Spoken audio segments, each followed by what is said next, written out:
She was sitting at a bus stop at midnight, holding her 5-year-old daughter against her chest, with a split lip and a plastic bag that held everything they owned. No money, no phone, no one coming to help. And the little girl looked up at her mother and whispered something that would have broken anyone who heard it. "We have nowhere to go, Mama. If we go back home, he'll hit you again." But someone did hear it. A man standing in the shadows. A man whose name made powerful people go quiet. And he looked at that woman and that child, and he said 3 words that changed their lives forever. "You do now." The snow fell in thin, bitter sheets across the empty streets of South Chicago, the kind of cold that didn't just touch skin, but crawled underneath it. The bus shelter at the corner of Halsted and 43rd had no walls on 3 sides, just a bent aluminum roof and a cracked plastic bench that had long stopped offering comfort to anyone. It was 11 minutes past midnight. The last bus had come and gone 40 minutes ago. Anya Resnick sat on that bench, with her arms wrapped around a 5-year-old girl pressed tightly into the center of her chest. She wore a thin, denim jacket that had been enough for September, but was useless now in the jaw of a late November freeze. Her daughter, Lena, wore 2 layers beneath a child's coat that was 1 size too small. The zipper didn't close all the way. Neither of them wore gloves. Anya's lip was split. Not badly, but enough that the dried blood pulled when she opened her mouth to breathe. There was a bruise forming beneath her left eye that she hadn't yet seen in a mirror. She didn't need a mirror. She knew exactly what shape it would take. She had worn this same bruise in different shades for the past 3 years. In her right hand, she held a plastic grocery bag. Inside it, 2 changes of underwear for the girl, a folded birth certificate, a phone charger, $47 in crumpled bills, and a box of animal crackers she had grabbed from the kitchen counter on her way out. That was everything. That was their entire life now, reduced to what she could carry in one hand, while holding her daughter with the other. Lena's face was buried in her mother's neck. Her small body trembled. Not from crying, not anymore, just from cold and the kind of exhaustion that comes after a child has been too scared to sleep. Her fingers were curled into the collar of Anya's jacket, holding on with the quiet desperation of someone who had already learned that the world could take things away without warning. Anya whispered into the top of Lena's head, "We're okay. We're going to be okay." But Lena pulled her face back just enough to look up at her mother. Her eyes were dark brown and enormous and too old for her face. She studied her mother's split lip. She studied the bruise. And then she whispered the words that would change everything. "We have nowhere to go, Mama. If we go back home, he'll hit you again." The words left the little girl's mouth like a prayer said in a church that had already been abandoned. Quiet. Certain. Without a single ounce of hope behind them. She wasn't asking a question. She was stating a fact. 5 years old, and she already understood that home was the most dangerous place they had ever known. Anya closed her eyes and pulled her daughter back against her chest. She had no answer. Because Lena was right. There was nowhere to go. Anya had no family in this country. Her mother was dead. Her father was in Chernivtsi, in a flat he could barely afford, too old and too sick to send anything more than a phone call on birthdays. She had no friends in Chicago. Craig had made sure of that. One by one, over the course of their marriage, he had cut away every connection she had tried to build. The women at church. The neighbor who had invited her for coffee. The Ukrainian grocery clerk who had once given Lena a free candy bar. All of them had been erased from Anya's life through Craig's jealousy, his rules, his punishments for what he called running your mouth to strangers. She had married Craig Belmore 4 years ago, in a courthouse ceremony with no guests. She had come to the United States on a K-1 visa. Craig had seemed kind at first, gentle even. He had written her letters. He had sent pictures of the apartment in Chicago and told her it was a good neighborhood, safe for children. He had told her he wanted to build a life together, and for 8 weeks after the wedding she had believed it. Then the door started closing. First, it was small things. Comments about how she cooked, complaints about her accent, mockery in front of his friends. Then the yelling began. Then the grabbing. Then the first time he hit her, an open palm across the face because she had spoken to a man at the grocery store who had asked her where the bread aisle was. That was 3 years ago. Tonight was the worst it had ever been. Craig had come home drunk and furious about something at work. He had thrown a plate. He had grabbed Anya by the hair and slammed her shoulder into the kitchen doorframe. When Lena started crying, he told the girl to shut up or he would give her something to really cry about. That was when Anya made the decision. Not for herself. She had endured it for herself many times before, but the moment Craig turned his voice toward Lena, something inside Anya cracked open, and she found the kind of courage that only comes when you have nothing left to protect except another person's life. She waited until he passed out on the couch. Then she packed the bag, picked up her daughter, and walked out into the cold. That had been 4 hours ago. Now they sat at a bus stop with nowhere to go, and the only sound in the world was the hiss of snow meeting pavement. Across the street, parked beneath the broken amber glow of a streetlight, a black sedan sat with its engine running. The exhaust rose in soft white plumes. The windows were tinted so dark that no one passing by could have seen the man sitting alone in the back seat. Boris Davidson didn't usually ride through this part of the city at midnight. His world existed in a different geography. The private dining rooms of downtown steakhouses, the top floors of buildings whose tenants paid their rent in silence, the back offices of men who ran unions and construction firms, and the kinds of businesses that operated in the space between legal and something else entirely. Boris was 33 years old. He wore a charcoal overcoat and a black turtleneck and shoes. That cost more than most people's monthly rent. He had dark hair, cut short, and gray eyes that rarely blinked when someone was speaking to him. He was not tall, but he occupied space the way certain men do, completely, without apology, and in a way that made other men instinctively step back. His driver, a broad-shouldered man named Oleg, had taken a wrong turn off the expressway due to a construction detour. That wrong turn had brought them through a neighborhood Boris hadn't seen in years. And as the car rolled slowly past the bus stop, Boris looked through the tinted glass and saw the woman and the child. He almost looked away. He had no business here.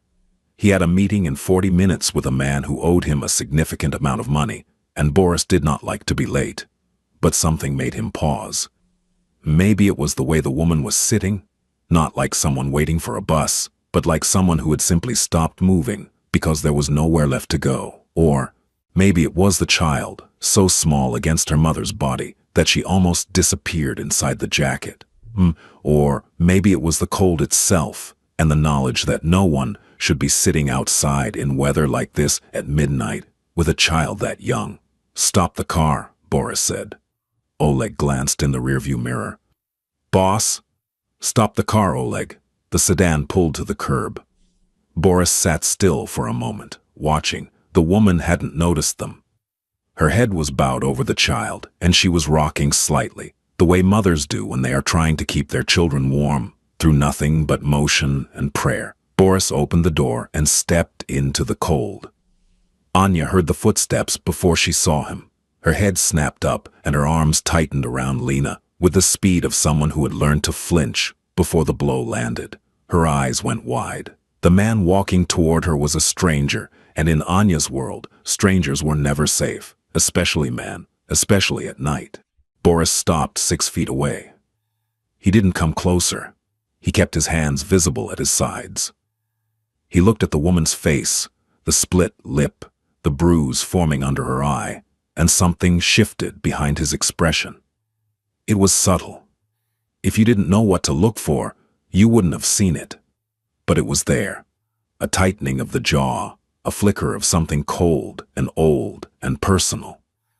"Are you waiting for a bus?" he asked. His voice was calm, low, the kind of voice that was used to being listened to, without needing to raise itself. Anya shook her head. Then she looked down, as if eye contact itself was a form of vulnerability she couldn't afford. "Please," she said. "We are fine. Please go." Boris looked at the child. Lena was staring at him from over the collar of her mother's jacket. Her eyes were enormous and unblinking. She didn't look scared of him exactly. She looked like she was trying to figure out what kind of danger he was. "It's below freezing," Boris said, quietly. "You'll both get hypothermia out here." "We're fine," Anya repeated, though her voice cracked on the second word. Boris was silent for a moment. Then he took one step back, not forward, back, and crouched down so that he was at eye level with the little girl. "What's your name?" he asked her. Lena looked at him for a long time. Then she said very quietly, "Lena." "Hello, Lena. My name is Boris. Are you cold?" Lena nodded. "Is your mama cold too?" Another nod. Boris looked at Anya. "There's an all-night diner 2 blocks from here. I'd like to buy you and your daughter something warm to eat." "That's all. You can sit at your own table. I'll sit at the counter. You don't have to talk to me. But I can't leave a child outside in this." Anya's eyes filled with tears, not because of his kindness, though there was that, but because his kindness made her realize how long it had been since anyone had spoken to her without anger in their voice. She didn't say yes, but she didn't say no. She simply stood up, still holding Lena, and followed him at a distance as he walked toward the car. When he opened the rear door, she hesitated. "The diner is close," Boris said. "But you'll freeze walking. I'll have my driver take us. I'll sit in the front." He moved to the passenger seat without waiting for an answer. Anya looked at the empty back seat. It was warm inside. She could feel the heat spilling out of the open door. Lena shivered against her. She got in. The diner was called Penny's, and it smelled like burnt coffee and bacon grease and the kind of fluorescent warmth that only exists in places that never close. There were 3 other customers, a cab driver reading a newspaper, a woman in hospital scrubs staring at her phone, and an old man asleep in a corner booth with his hands wrapped around an empty mug. Boris ordered coffee for himself and sat at the counter, his back to the room. He did not look at Anya. He had told her she wouldn't have to talk to him, and he meant it. Anya and Lena sat in a booth near the window. A waitress brought them menus. Lena stared at the laminated pictures of pancakes and scrambled eggs with the focused intensity of a child who hadn't eaten since lunch. Anya ordered 2 hot chocolates and a plate of toast. She counted the money in her plastic bag under the table. $38 and change after what she had already spent. The hot chocolate came in thick ceramic mugs. Lena wrapped both hands around hers and pressed her face close to the steam, and for the first time in hours, she smiled. It was a small, fragile thing, that smile. But it was real. 20 minutes passed. Then 30. The warmth of the diner was doing what warmth does. It was pulling the armor off. Anya's hands stopped shaking, her breathing slowed, and eventually she looked across the room at the man sitting alone at the counter and realized that he hadn't turned around once. He hadn't watched them. He hadn't intruded. He had simply made sure they were warm, and then he had let them be. She picked up Lena and walked to the counter. Boris looked up. "Thank you," Anya said. "For this.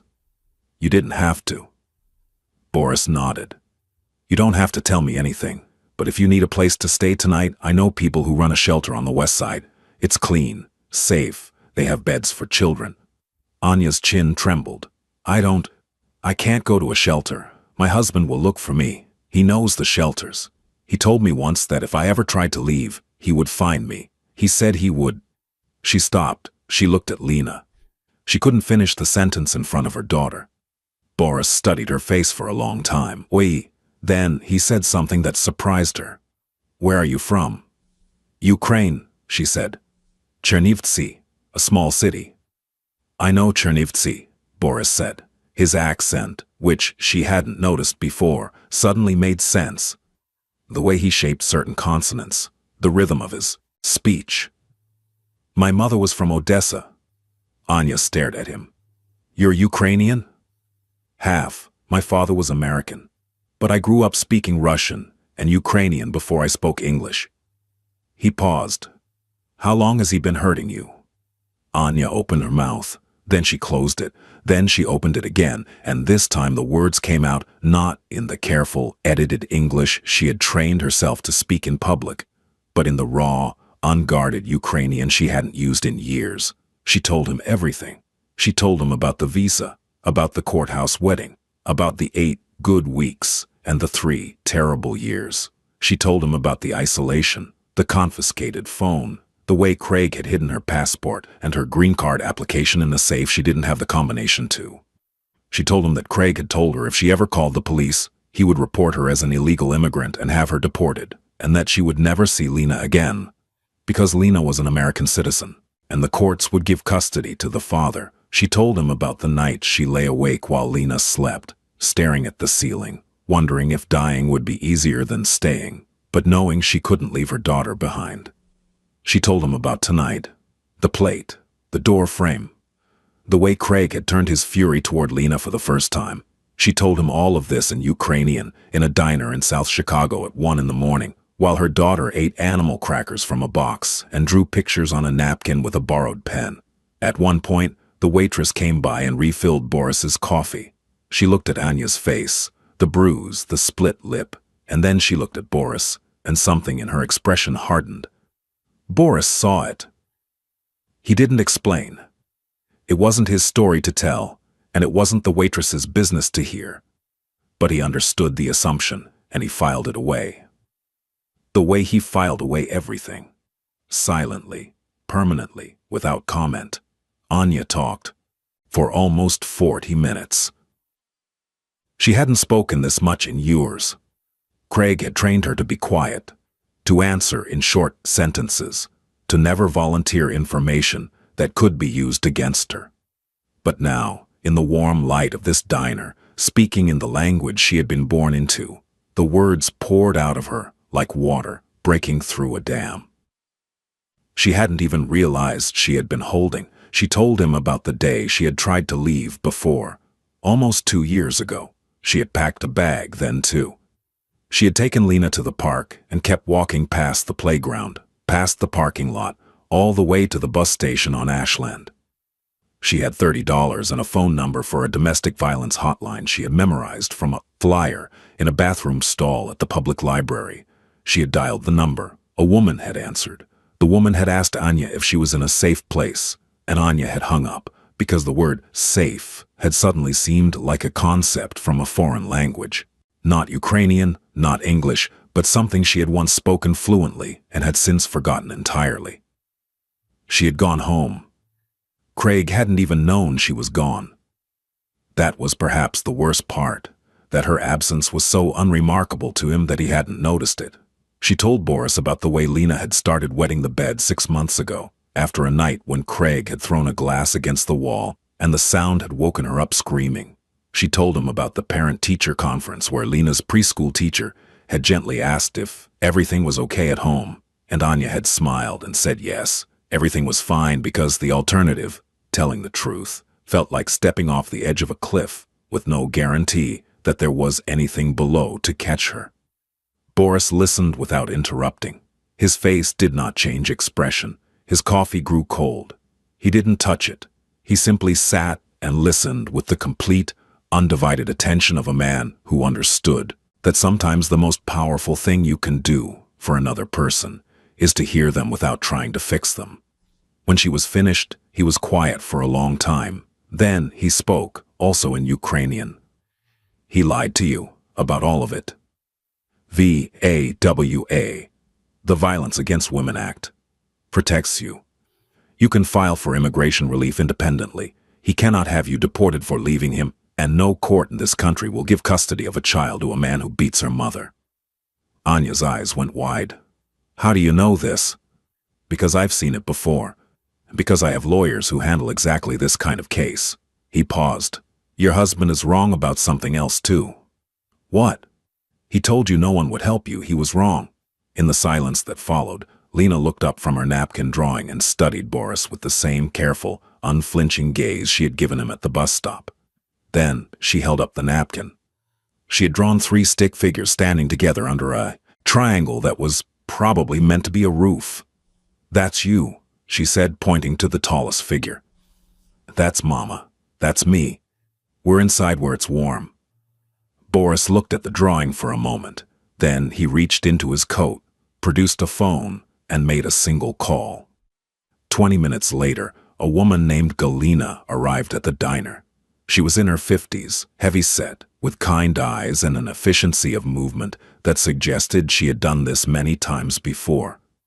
She drove a gray minivan and spoke to Anya in Russian. She told Anya that she ran a private safe house, not a city shelter, but a residence funded by private donors that did not appear in any public directory. No names were recorded at intake. There were 2 beds available. There was a lock on the door. Anya looked at Boris. Why are you doing this? Boris was quiet for a moment. Because someone should have done it sooner. He didn't say more, but there was something in the way he said it, a weight, a specificity. That made Anya understand this was not abstract compassion. This was personal. Something had happened to him, or to someone he loved, and whatever it was, had left a scar that looked a lot like the one she was carrying tonight. She didn't ask. She simply nodded, picked up Lena, and followed Galina out of the diner. Boris watched them go. Then he finished his coffee, left a $100 bill on the counter, and walked back to the car. Oleg was still behind the wheel. We missed the meeting, boss. I know. Goran won't be happy. Goran owes me $600,000. He can wait. The car pulled away from the curb. Boris sat in the back seat and stared out the window at the snow. He didn't speak again for the rest of the drive. 3 days passed. Anya and Lena stayed in Galina's safe house, which was a second-floor apartment in a quiet residential block on the west side. It had 2 bedrooms, a small kitchen, and a living room with a television that Lena watched cartoons on, while Anya tried to figure out what to do next. There was another woman staying there as well, a young woman named Priya from Indianapolis, who didn't talk much, but who always made sure to leave the bathroom clean after she used it, and who once left a chocolate bar on Lena's pillow without saying anything about it. The first night in the safe house, Anya couldn't sleep, not because of the unfamiliar bed, or the street noise, or the clicking of the radiator. She couldn't sleep because the apartment was too quiet. There was no one in the next room whose breathing she needed to monitor, whose footsteps she needed to track, whose shifting weight on a mattress spring might mean the difference between a peaceful night and a violent one. The silence should have been a relief. Instead, it was disorienting, like a soldier home from war who can't sleep without the sound of engines. Lena, however, slept deeply for the first time in months. She curled up in the small, twin bed with a stuffed bear that Galina had produced from a closet, and she slept for 11 hours straight, without waking once, without a nightmare, without calling out for her mother. When she woke up, she looked around the unfamiliar room and said, very quietly, "Is this our new house?" "For now," Anya said. "I like it," Lena said. "It's quiet here." That sentence, 4 words spoken by a 5-year-old, broke something open inside Anya's chest that she hadn't known was still intact. Because what kind of life had her daughter been living if the thing she noticed first about a new place was the absence of noise? What kind of childhood had it been if silence was a novelty? On the second day, Galina sat with Anya at the kitchen table while Lena played in the other room. Galina didn't push, she didn't interrogate. She simply made tea and set a plate of cookies on the table and said, "When you're ready to talk about what comes next, I'm here." "There's no deadline?" Anya asked, the question she had been turning over in her mind since the diner. "Who is he, the man who brought us here?" Galina was quiet for a moment. Then she said, "He's someone who helps people when no one else will. That's all you need to know." "Is he dangerous?" Galina looked at her with an expression that was equal parts honesty and compassion. "To you? No, never. To people who hurt people like you? She paused. He can be. Anya nodded slowly. She had suspected something like this. The car. The driver. The way Boris moved through the world with a specific kind of confidence that comes not from arrogance but from power. Real, quiet, structural power. The kind that doesn't announce itself because it doesn't need to. She should have been frightened. She wasn't. And she understood, with a clarity that surprised her, that the reason she wasn't frightened was because she had been living with a genuinely dangerous man for 3 years, and she had developed an instinct for the difference between a man who used his power to control people and a man who used his power to protect them. Craig's strength was a cage, Boris's strength was a wall, and she and Lena were on the safe side of it. On the third morning, Galina told Anya that a lawyer wanted to speak with her. The lawyer's name was Catherine Whitfield. She arrived that afternoon in a navy blue suit with a briefcase and a calm, methodical way of speaking that made Anya feel like she was finally talking to someone who understood how the system worked and wasn't afraid of it. Catherine explained everything. She explained VAWA, self-petitioning. She explained the U-visa process for victims of domestic violence. She explained emergency protective orders and how to file for sole custody. She told Anya that Craig's threats about deportation were not only lies, but were themselves a form of abuse recognized by federal immigration law. She told Anya that everything when the green card, the custody, the protection was possible. It would take time. It would require documentation, but it was possible. Anya cried through most of the meeting, not from sadness, from the sudden overwhelming realization that the cage she had been living in had a door, and the door had been unlocked the entire time, and she simply hadn't known. Catherine's services were being provided pro bono. When Anya asked who was paying for it, Catherine said only that her firm occasionally took on cases through a private referral network. She did not mention Boris by name. She didn't need to. On the fourth day, Craig Belmore went looking for his wife. He started at the obvious places: the bus station, the few acquaintances Anya had once been allowed to have, the Ukrainian church on Western Avenue where she used to go before he forbid it. He drove around the neighborhood, slow and methodical, his jaw tight and his hands gripping the steering wheel the way he gripped everything, like he owned it. By the fifth day, he was getting desperate. He called Anya's dead phone 18 times. He drove past the local police station and thought about filing a missing persons report, but something stopped him. The knowledge, buried beneath his rage, that if the police started asking questions about how his wife had gotten that split lip, the conversation would not go well for him. On the sixth day, Craig found himself at a bar on Archer Avenue, telling a friend named Dale about how his wife had run off with his kid and how he was going to drag her back by her hair when he found her. Dale, who had his own complicated relationship with the law, mentioned that he knew a guy who could track down anyone in the city for the right price. By the seventh day, Craig had a name and an address, not Galina's safe house. That was invisible to his kind of search, but he had the name of the diner where Anya had last been seen, and from the diner he got a description of the car that had taken her, and from the car he got a partial plate number, and from the plate number he got a neighborhood. He showed up at 10 o'clock on a Tuesday night. He parked his truck 2 blocks away and walked. He was drunk, but not sloppy. Functioning. The kind of drunk that Craig did best, just enough to silence whatever was left of his conscience, not enough to slow his hands. He found the building. He didn't know which apartment, but he stood on the sidewalk and began shouting Anya's name. Upstairs, Lena heard him first. She had been watching a cartoon about a rabbit family, and she froze. Her body went rigid. Her eyes went to the window. She knew that voice the way animals know the sound of a predator, not through understanding, but through instinct, hardwired by repetition. "Mama," she whispered. Anya was already moving. She had heard him too.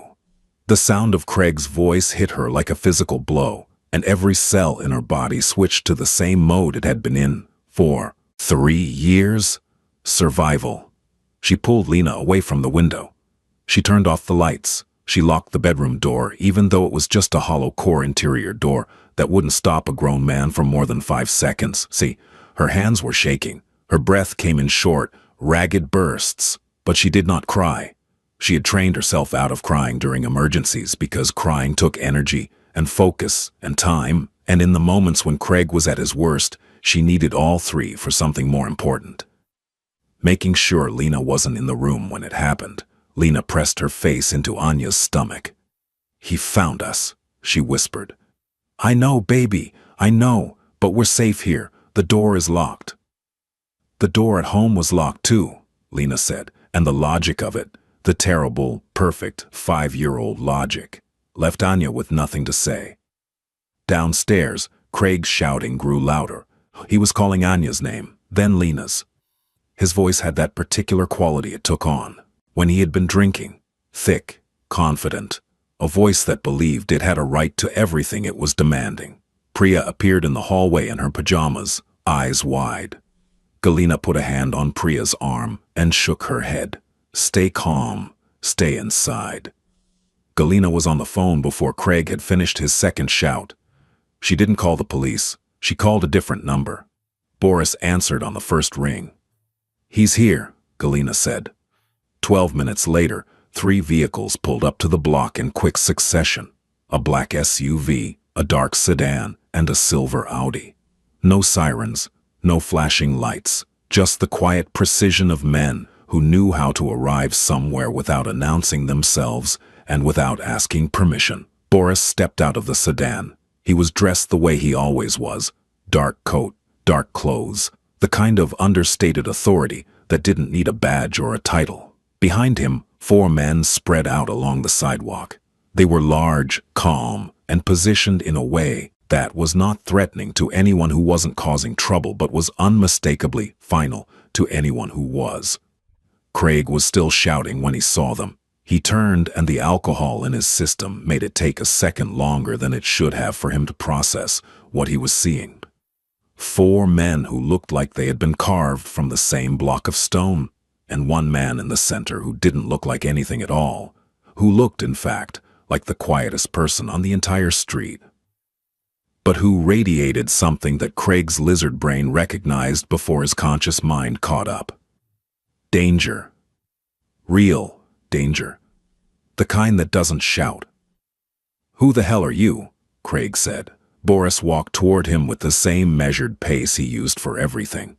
He stopped 4 feet away, close enough to be heard in a whisper, close enough for Craig to see that the gray eyes watching him contained absolutely no fear and absolutely no hesitation and absolutely no interest in a conversation that lasted longer than it needed to.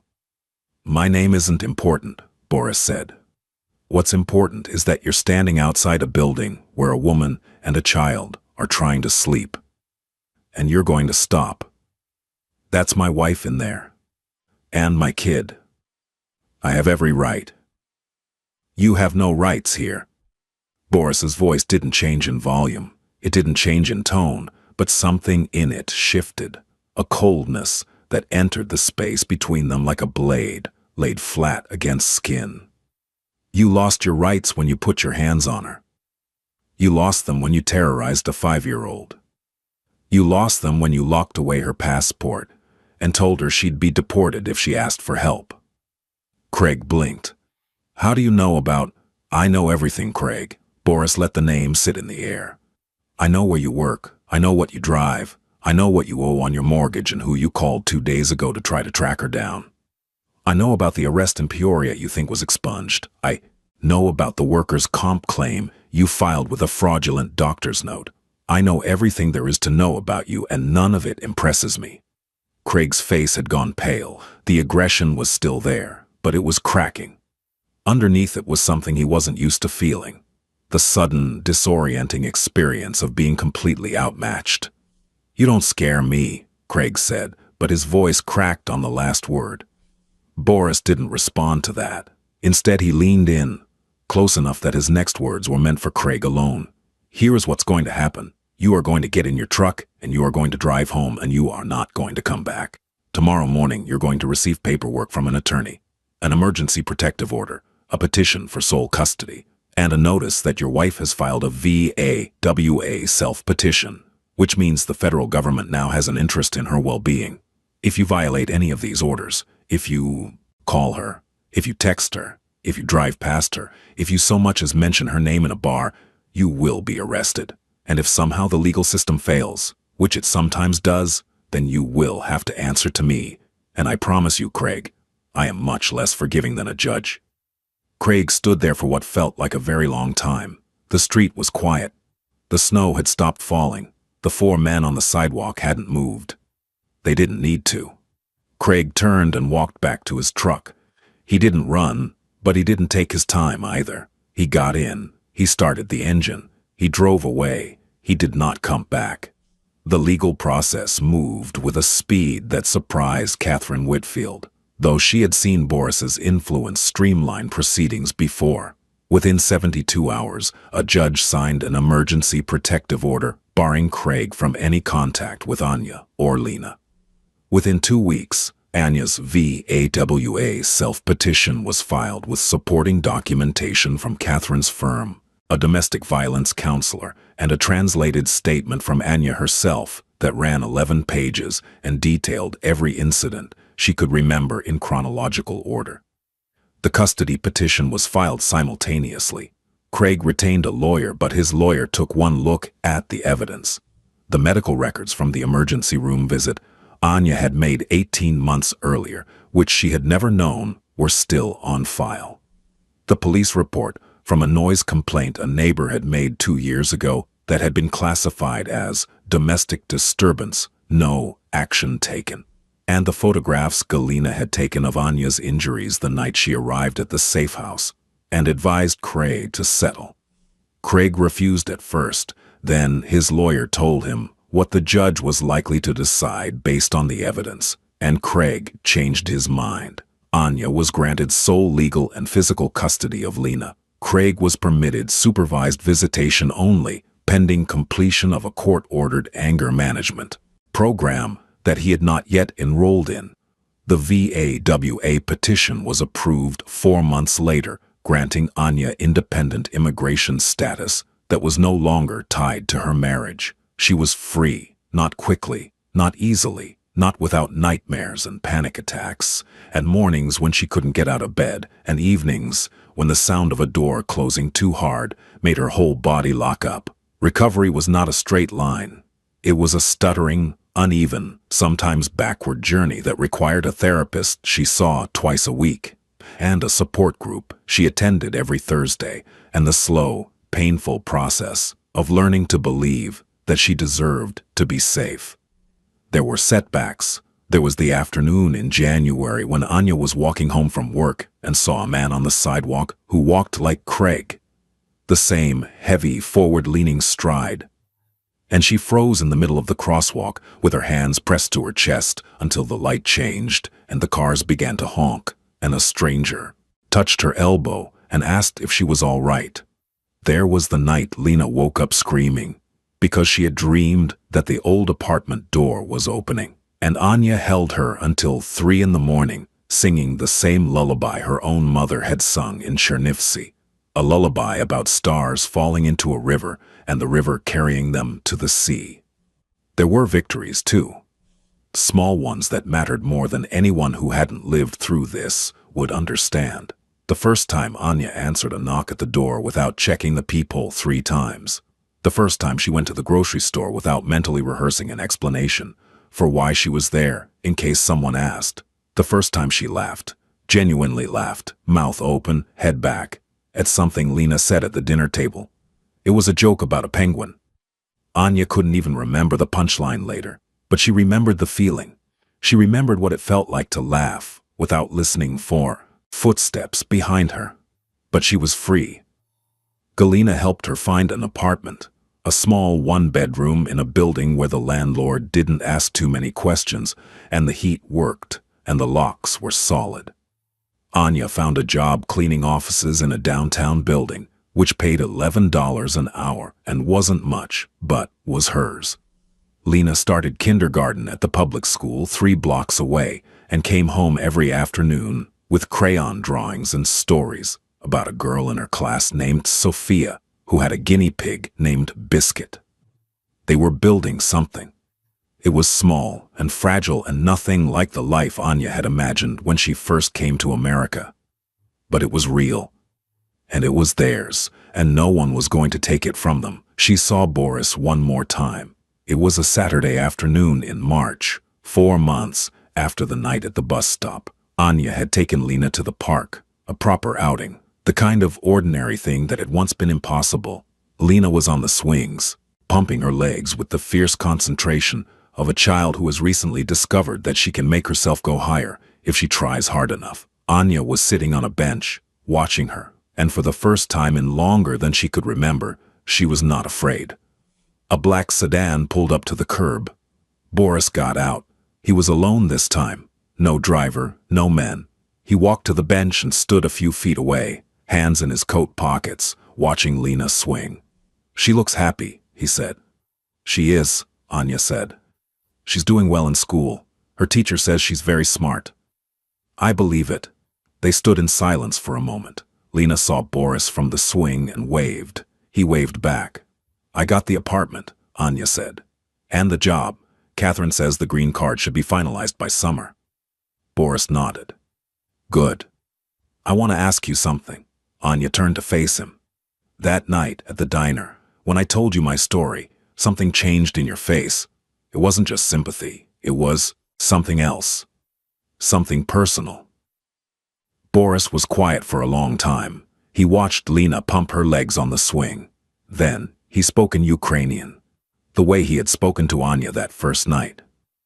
"My mother was from Odessa. She came here when she was 22. She married my father because he promised her a good life. He kept that promise for about a year. Then he became a different man. Or maybe he had always been that man, and he simply stopped pretending." Boris paused. "She stayed for 11 years. She stayed because she had no papers. She stayed because she had a son. She stayed because he told her the same things your husband told you, Faposta. That she was nothing. That no one would help her. That she would lose her child if she tried to leave." "What happened to her?" Anya asked softly. "She left, eventually, when I was old enough to understand what was happening and young enough to still be angry about it. A woman at her church helped her. A lawyer helped her. She got out, but the damage was done. The years she lost, the person she might have been, she never got those back." He looked at Anya. "She's alive. She lives in New Jersey now. She has a garden and a cat, and she calls me every Sunday to make sure I'm eating enough. She survived. But I remember what she looked like during those years. I remember the sound of her crying through the wall. I remember the way she flinched." He paused. "When I saw you at that bus stop, holding your daughter, I saw her. I saw my mother 30 years ago. And I decided that this time, someone was going to help before 11 years had passed." Anya felt tears running down her face, but she didn't wipe them away. "Thank you," she said. "For everything. For the lawyer. For Galina. For that night." "You don't owe me anything," Boris said. "You did the hardest part yourself. You walked out the door." Lena had gotten off the swing and was running toward them with the uncoordinated, joyful urgency of a 5-year-old who has spotted someone she recognizes. She skidded to a stop in front of Boris and looked up at him. "Hi," she said. "Hello, Lena." She tilted her head. She was studying him again with those enormous brown eyes, the same way she had studied him at the bus stop, trying to place him in the only categories her 5-year-old mind had available. "Are you a good guy?" she asked. Boris looked at her. Then he looked at Anya. Then he looked back at the little girl who had drawn him into a stick-figure family on a napkin in a diner at 1 in the morning. "I try to be," he said, "for people who need me to be." Lena considered this. Then she nodded, as if this answer satisfied whatever internal tribunal she had been running. She reached up and took his hand, just briefly, just for a moment, and then she turned and ran back toward the swings, her coat flapping open, her laughter rising into the cold spring air like something newly released. Boris watched her go. "She's going to be all, she's, right," he said. Yes, Anya said. She is. He turned and walked back to his car. He didn't look back. He didn't need to. The woman on the bench and the girl on the swing were no longer his responsibility. They never really had been. They had always been each other's. He got in the sedan and pulled away from the curb. The park grew small in the rearview mirror. The spring sun was low and golden, and it hit the windshield in a way that made everything ahead of him look bright and blurred and new. Behind him, Lena swung higher. Anya watched. The wind moved through the bare trees, and somewhere in the distance, a church bell rang, and the city kept going the way cities always do. Indifferent to miracles, even the small ones. Especially the small ones. But they happened anyway.